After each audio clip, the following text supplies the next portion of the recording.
Ladies and gentlemen, welcome to our English news edition brought to you by Canal Algérie. First, to the headlines.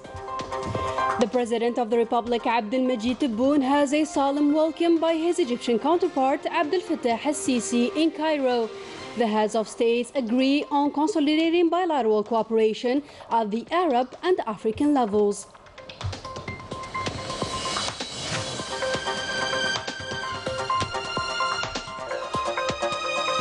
During his meeting with our nationals in Egypt, the President of the Republic renews his commitment on the taking care of the Algerian nationals abroad. He also agrees on the reopening of the Algerian Cultural Center in Egypt.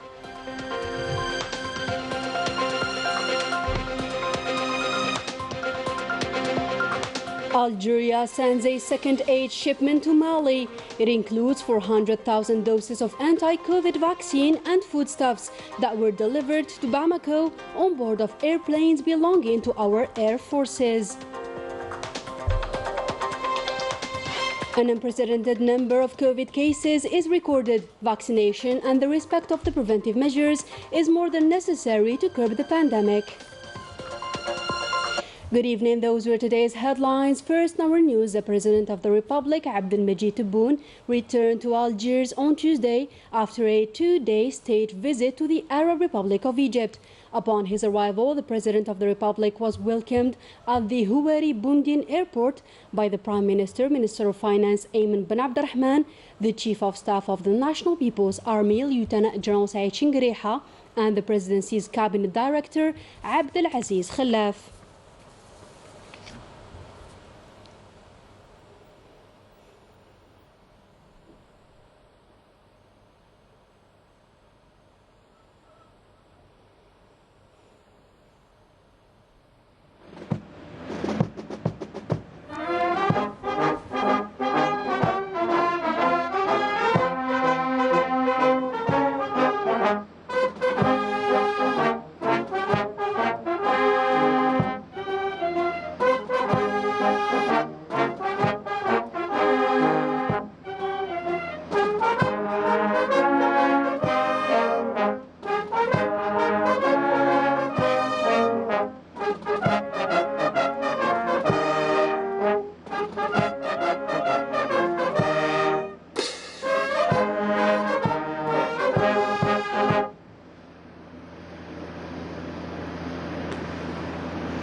The President of the Republic, Supreme Commander-in-Chief of the Armed Forces, Minister of National Defense Abdelmajid Tebboune, ends his two-day visit to the Arab Republic of Egypt.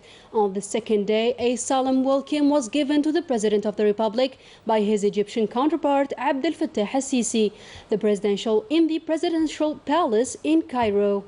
After listening to the national anthems of the two countries, the two heads of state were received by a detachment of the Republican Guard, which paid them the honors.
شرف سلام الجمهورية الجزائرية الديمقراطية الشعبية.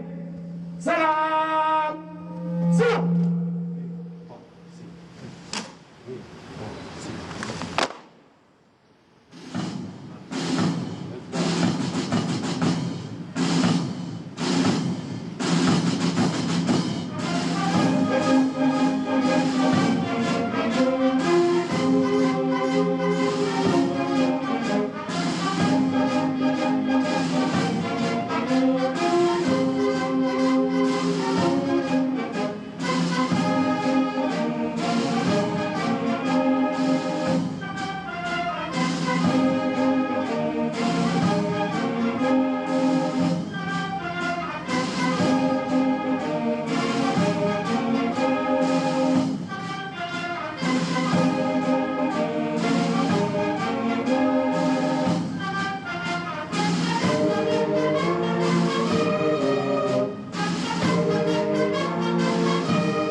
أمان سلام.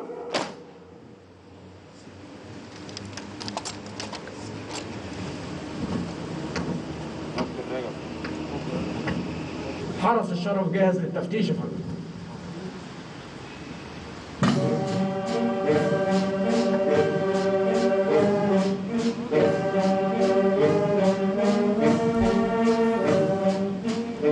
After listening to the national anthems of the two countries, the two heads of state were received by a detachment of the Republican Guard, which paid them the honors.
The President of the Republic then held a one-to-one meeting with his Egyptian counterpart Abdel Fattah al-Sisi.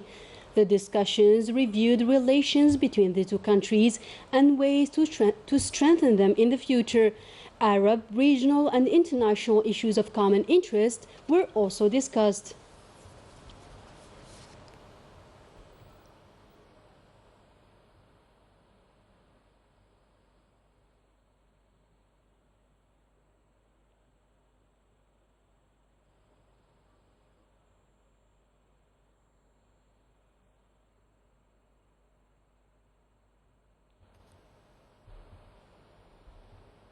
These talks were extended to the delegations of the two countries. Several issues related to bilateral cooperation in various fields, such as university education and culture, were discussed.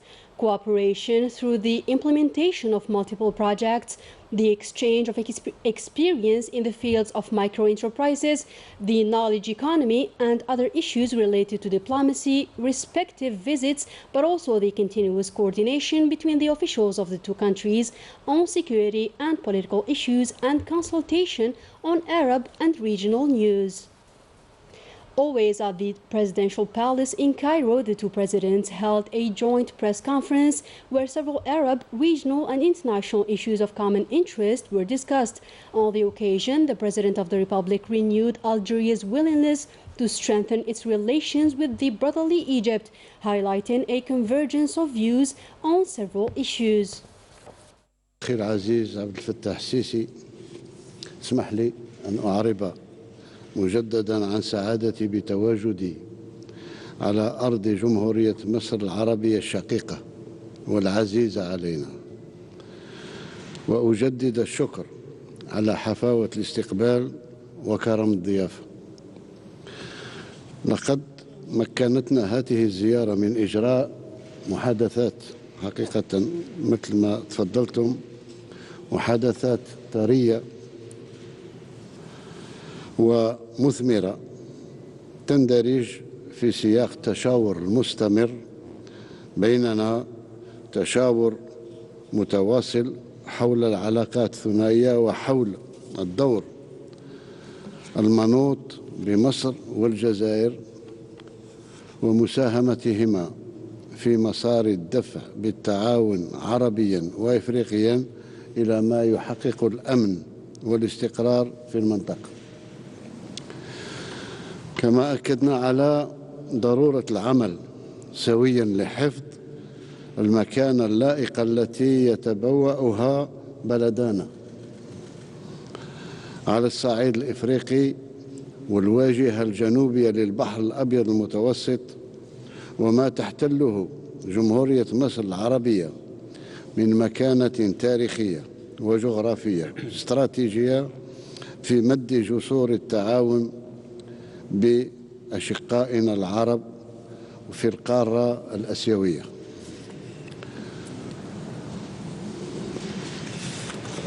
وبالتأكيد فإن الباعث الاقتصادي في المبادلات وتسهيل الاستثمار بين البلدين قد أخذ حيزاً من المحادثات، وتطرقنا إلى البعد الجيوسياسي الإقليمي الإفريقي والعربي على وجه الخصوص، وسيبقى هدفاً متجدداً في استراتيجية التعاون الجزائري المصري الإفريقي والجزائري المصري العربي. محادثتنا التي شملت مجمل القضايا المطروحة في المنطقة، سواء كانت المنطقة العربية أو المنطقة الإفريقية، والتحديات التي تواجهنا إقليميا ودوليا، خلصت إلى توافق تام في الرؤى ووجهات النظر، وإلى ضرورة مواصلة التشاور وتوسيعه تمهيداً للقمة العربية التي ستحتضنها الجزائر، والتي أسعى مع أخي عبد الفتاح السيسي والإخوة القادة العرب إلى إحاطتها بالأسباب التي توفر أرضية مشتركة للوصول إلى التوافق الذي نأمل إليه، والانطلاق في عمل عربي مشترك بروح جديدة تقوم على تغليب القواسم الجامعة الموحدة، وعلى ضرورة إدراك ومجابهة التحديات ضمن السياق العالمي وما ينطوي عليه من أجندات علنية أو خفية هي في الغالب ومع الأسف لا تخدم طموحاتنا المشتركة. وإيمانا وأمالنا في بناء جسور التلاقي والتعاون والتفاهم عربيا وإفريقيا قصد النجاة. شكرا فخامة الرئيس وأخي على حفاوة الاستقبال. For his part, the Egyptian President Abdel Fattah al-Sisi highlighted the solid relations between the two countries, reaffirming his willingness to promote them to the level of brotherhood and friendship between the two countries. أخي فخامة الرئيس عبد المجيد تبون، رئيس الجمهورية الجزائرية الديمقراطية الشعبية الشقيقة، السيدات والسادة الحضور، إنه لمن دواعي سروري أن أرحب بأخي فخامة الرئيس عبد المجيد تبون في أول زيارة رسمية له إلى بلده الثاني مصر، متمنيا له إقامة طيبة. وأغتنم هذه المناسبة لأعرب عن تقدير مصر البالغ للروابط التاريخية العميقة التي تجمعها مع الجزائر في ظل علاقات الأخوة بين الشعبين الشقيقين ووحدة مسيرهما وأهدافهما المشتركة. لقد أجريت اليوم مع فخامة الرئيس تبون مباحثات مكثفة وبناءة تناولنا خلالها مختلف الموضوعات الثنائية والإقليمية والدولية ذات الاهتمام المتبادل بين البلدين، وقد عكست المشاورات إرادتنا السياسية المشتركة نحو تعزيز العلاقات المتميزة بين البلدين والارتقاء بها في مختلف المجالات إلى آفاق أرحب، وذلك من خلال تفعيل أطر التعاون وآليات التشاور والتنسيق على كافة المستويات، أخذا في الاعتبار التحديات المشتركة التي تواجه مصر والجزائر، ومنها تحقيق التنمية الشاملة ومواجهة التدخلات الخارجية في المنطقة ومكافحة الإرهاب والفكر المتطرف وصون مفهوم الدولة ودور مؤسساتها الوطنية. وفي هذا السياق فقد توافقنا على ما يلي: تطوير التعاون في المجالات الاقتصادية والاستثمارية والتجارية وتذليل أي عقبات في هذا الخصوص بما يحقق أهداف التنمية الشاملة في البلدين ويعظم المصالح المشتركة للشعبين الشقيقين. توجيه الأجهزة المعنية في البلدين بسرعة بدء إجراءات الإعداد لعقد الدورة المقبلة لكل من اللجنة العليا المشتركة وآلية التشاور السياسي بما يخدم جهود دعم العلاقات وتعميق الشراكة الثنائية بين البلدين، وتعزيز أطر التعاون والتنسيق إزاء كافة القضايا ذات الاهتمام المشترك. استمرار التعاون المكثف في مجال مكافحة الإرهاب بكافة أشكاله وصوره، وضرورة تبني المجتمع الدولي لمقاربة شاملة للتصدي للإرهاب بمفهومه الشامل ومختلف أبعاده، إلى جانب مواجهة جميع التنظيمات الإرهابية بدون استثناء أو تفرقة، وتكثيف الجهود لتقويض قدراتها على استقطاب أو تجنيد عناصر جديدة وتكثيف منابع تمويلها.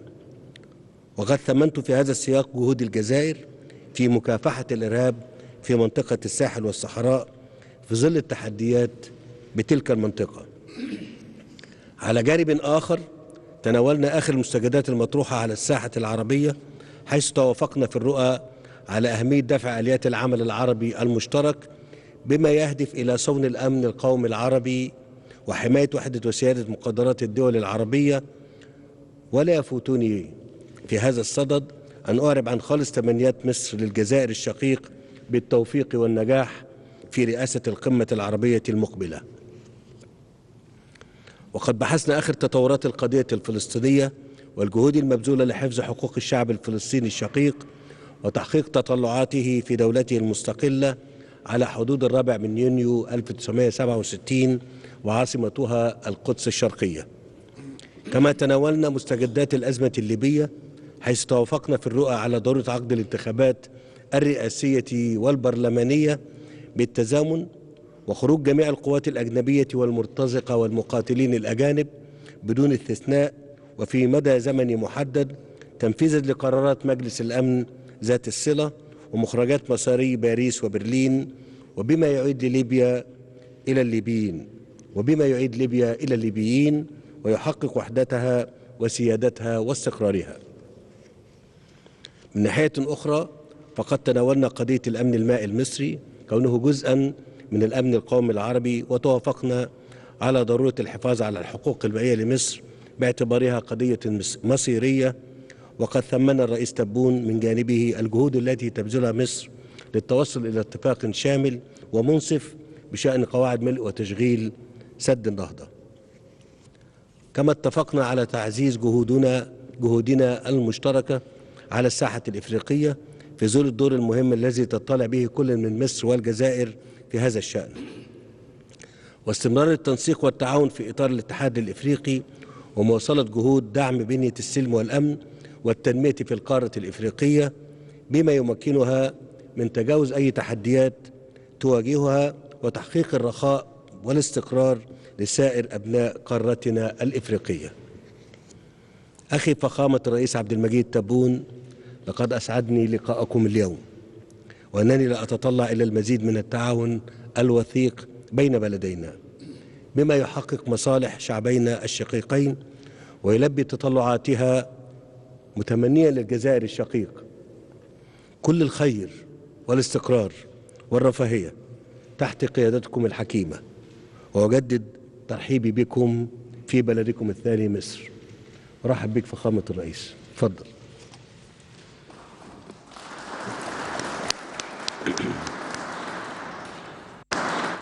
The President of the Republic, Abdelmajid Tebboune, paid his respects to the memory of the unknown soldier and the late President Anwar al-Sadat.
After listening to the national anthem, the President of the Republic went to the tomb of the unknown soldier, where he laid a wreath of flowers.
The President of the Republic then laid another wreath of flowers on the tomb of the late Egyptian President Anwar al-Sadat and recited the Fatiha, or the opening chapter of the Holy Quran.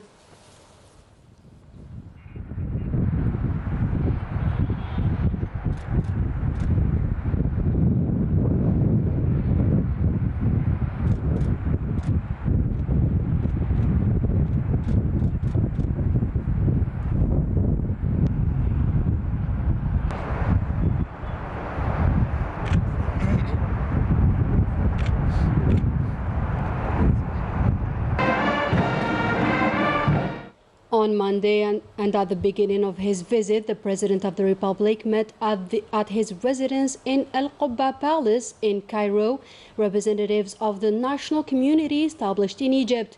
The President listened to their concerns and discussed with them the state policy to integrate the community abroad in the building of the state institutions, assuring them of the priority it enjoys in the program of the President of the Republic, which is reflected in the measures taken during the National Conference of Diplomacy held in Algiers recently. The President of the Republic, accompanied by a ministerial delegation composed of Foreign Affairs and National Community Abroad Minister Ramtan Al-Amamra, Higher Education and Scientific Research Minister Abdelbaqi Ben Ziyan, Culture and Arts Minister Wafa Shalal, and the Minister Delegate of the Prime Minister in charge of the Knowledge Economy and Startups, Yassine Al-Mahdi Walid. In a keynote speech, the President of the Republic asserted that he's been following through with a lot of attention on our community's situation abroad, highlighting the hospitality and fraternity that they receive from the Egyptian people. The President then listened to the concerns of the Algerians settled in Egypt and gave his agreement for the reopening of a cultural center benefiting Algeria's culture and history. In response to the people's concerns, he stated that the Foreign Affairs Minister issued instructions to all consulates and embassies to open a green line in countries with a large Algerian community to take control of matters in the event that a citizen has no rights, or if there is arbitrariness on the part of foreigners in the countries they are residing in. In another context, the President stated that Algeria did not have an economy before, we only sold gas and oil, and stressed the need to eliminate bureaucracy in order to build a strong economy, for it is the enemy of development and peoples, which introduced bribery and social scourges. He added that Algeria used to import everything down to fruits and vegetables, and now the farming sector's national income is over $25 billion, and that Algeria is now able to export to several African countries. The President of the Republic, Supreme Commander-in-Chief of the Armed Forces, Minister of National Defense, left Egypt after a two-day working visit and fraternal visit, he bid farewell to the Egyptian President Abdel Fattah el-Sisi and senior Egyptian state officials at the Cairo International Airport.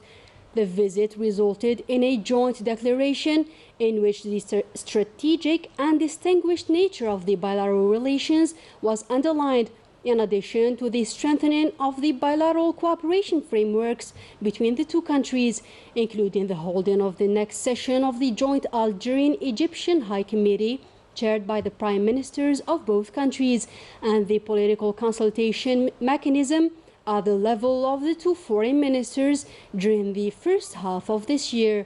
Based on the firm belief in the sanctity of the Arab national security, the two presidents stressed the need to intensify coordination in the coming period to activate the mechanisms of joint Arab action within the framework of the League of Arab States. In this context, the Egyptian president welcomed Algeria's hosting of the upcoming Arab Summit. On the level of international and regional situations, the two presidents discussed the latest developments in the Palestinian cause, as expressed by the two presidents during their handling of the Libyan crisis, that the solution must be by consensus among its people in a way that guarantees Libya's unity and sovereignty. The two presidents also discussed several issues, such as supporting security and stability in Sudan, the success of the joint African action, and the establishment of international relations on the basis of the UN Charter, in addition to issues related to the health crisis caused by the coronavirus pandemic and its repercussions on all areas. To COVID-19, now new rise in contamination cases. 2,521 new confirmed cases, 1,055 recoveries, and 8 deaths have been recorded during the last 24 hours, according to the Health Ministry. Within the framework of Algeria's solidarity with its neighboring countries, a new shipment of humanitarian aid operation was launched on Tuesday morning from the military air base of Boufarik to Mali. More with Ines Killo. As part of the humanitarian mission and the consolidation of the link between the two countries, tons of foodstuff and thousands of COVID-19 Sinovac vaccine doses were flown to Mali from Boufarik Air Base on board of military airplanes of the Algerian Air Forces. We extend our thanks to the brotherly country Algeria for this humanitarian gesture. It is a lofty move that first affect the health sector by providing nearly 400,000 doses of the vaccine to enable us to strengthen our response plan regarding the management of this pandemic. Not only this, but also more than 100 tons of food products on board military cargo planes. This is a good initiative from the Algerian President Abdelmajid Tebboune to the Malian people. This initiative came at a time in which some neighboring countries closed their borders. For the second consecutive day, another shipment of 27 tons of foodstuffs and 100,000 doses of Sinovac vaccine was sent on Tuesday from the first military region on board military cargo planes to Bamako Airport in Mali. This humanitarian aid provided by the Algerian state for the benefit of the Malian people reflects Algeria's keenness to strengthen the bonds of friendship and extend a helping hand to the brotherly Malian people.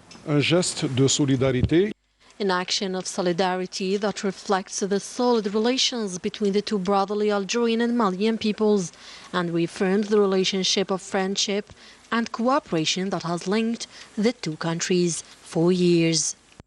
That was it for our today's news. Thank you for tuning in.